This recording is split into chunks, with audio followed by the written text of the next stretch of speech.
Hi my lovies, welcome back to my channel. I am here to encourage you all to love yourself and to be comfortable and content in being exactly who God created you to be. So if you haven't subscribed to this channel, do so. It's completely free and we'll go ahead and get started. So if you guys are parents, I'm sure you all know that this is a very popular topic. Intimacy after baby. And what does that look like? Who has time for it? Where's the desire? Where's the fire? So I'm going to talk to you all about that based on my experiences with my husband, Trey. Hopefully this will be very helpful for you and your spouse and encourage you guys to restart that fire, ignite that passion that once was there, but it's just kind of dampened a little bit. Intimacy has many different forms, and I think women can attest to this more so than men. Watching your favorite TV show, go on a date night, goal plan together, and map out the vision that you have for your family. You can work out together, but let's be real, okay? Let's get down to the nitty-gritty. Let's stop hiding the ball. The big issue of intimacy here is sex. That physical involvement, that physical dance with your spouse. I'll give you a little insight on our situation. Trey's love language is touch. His first love language is touch. Mine is words of affirmation. Two totally different things.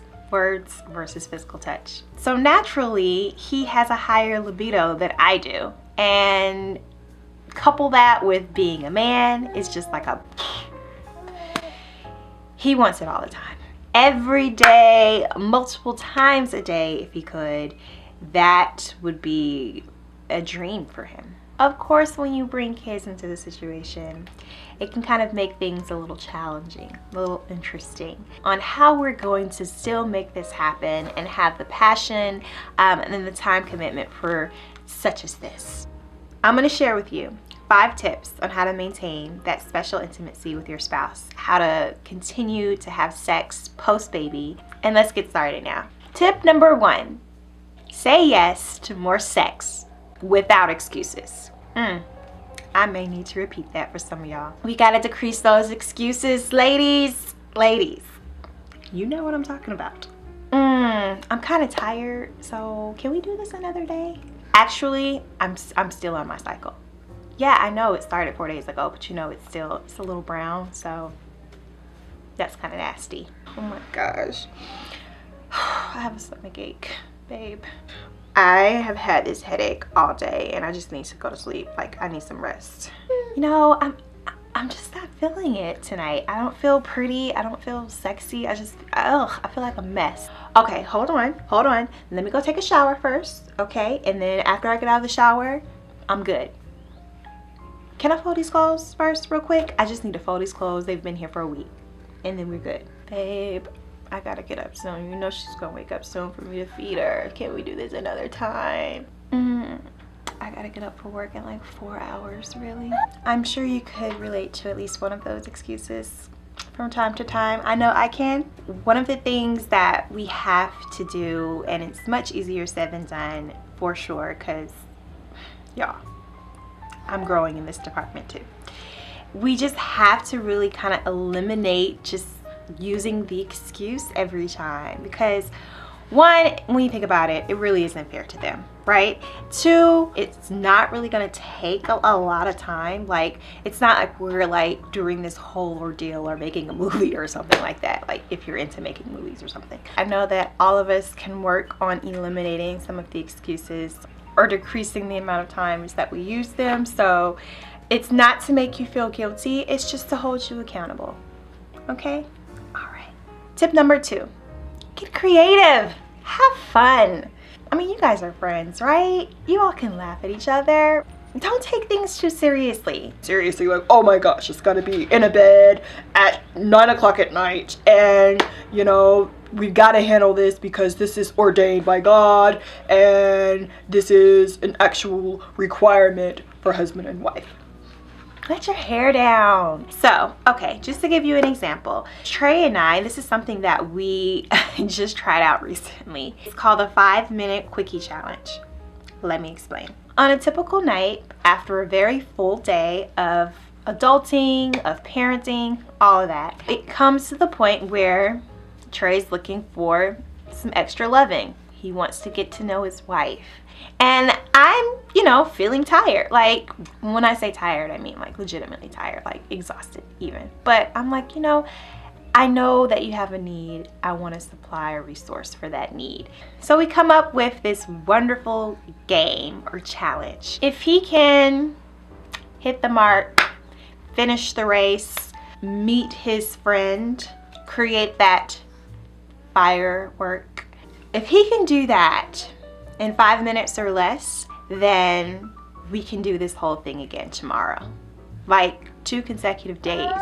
That is a very good incentive for a guy to try to get it in within those 5 minutes. And then it's beneficial for you as well because you have less time during the whole activity and then you can get to sleep sooner, right? Well, what happens to you when the 5-minute quickie doesn't happen and he goes over? Great question, because that happened to us. And you know what? He didn't get that second day. Nope, that consecutive day was not happening. However, it did shorten up the time period involved with the sexual activity by 5 minutes at least, because he was so focused during those first 5 minutes of making it happen. Even when it didn't, it still went quicker. And it was a win-win for everybody. Well, at least for me. But you get the picture. Tip number 3, take care of yourself. Girl, love on yourself. Treat yourself to a mani-pedi. Go get your hair done. Better yet, enjoy that dessert or alcoholic beverage. You deserve it. Walk around Target and shop at your leisure without any kids pulling on you. Go work out. Okay, maybe not go work out because I hate working out. But for those of you who love to go work out. I'm telling you, afterwards you feel so much better, rejuvenated even, and your husband will notice that. He will think that you are beautiful and sexy, and he will be attracted to you because you feel so damn good. Tip number 4, take the most advantage of your time. Sex doesn't have to occur at night, like late at night at 11 o'clock after everything has happened, after you're exhausted. Trey and I would find ourselves trying to make it happen at 11 o'clock at night, and it was just horrible. Surprise him.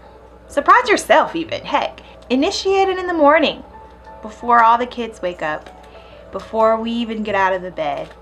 Surprise him with an initiation, and he will be talking about that for at least a week. Or maybe on a Sunday afternoon while both of your kids are miraculously napping at the same time. That's a great opportunity, even if it may be rare, to love on your husband and say, I'm going to spend some time with you, and it's going to be physical in nature. I mean, that does wonders for your marriage and your intimacy life because it just shows that he matters, he's important to you, and you're taking this one time that you would have free time for yourself to spend with him. And as always, you can schedule some love time in after you put the kids down, but not 4 hours after. I mean, as soon as they're down, go ahead and show some love to your bae. Have fun, enjoy it when you're not so tired or stressed out from the day. Tip number 5, and probably one of the biggest tips that I've saved for last, communication.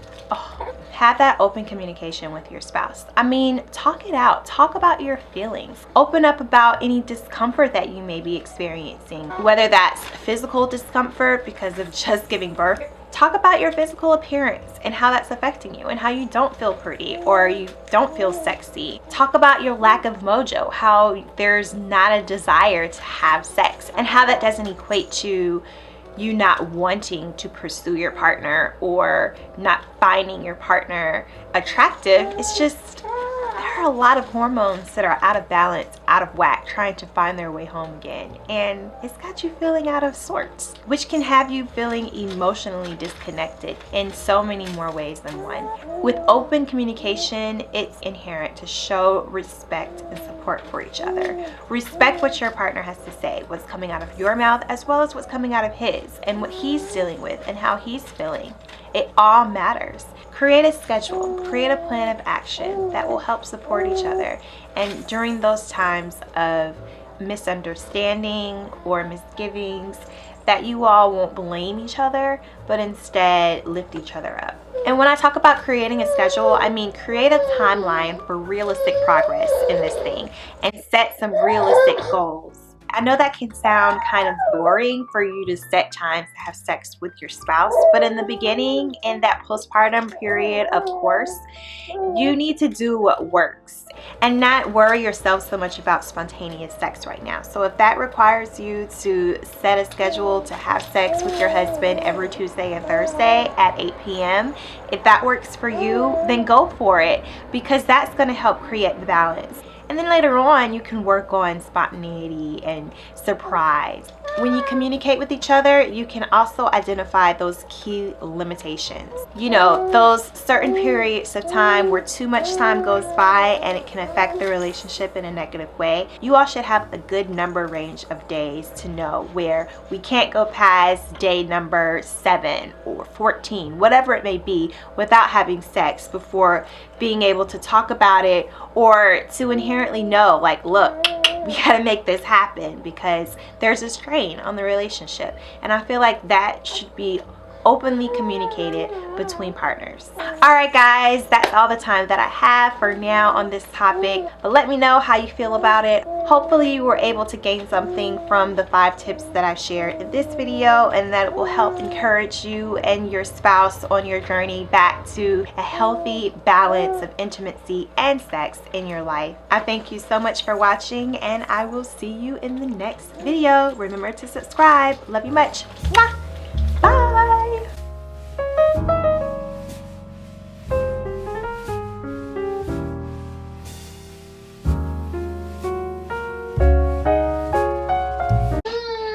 Harlow, you gonna steal my shine? Are you gonna steal my shine? Harlow trying to steal my shine, y'all. You hear in the background? She's trying to steal my shine.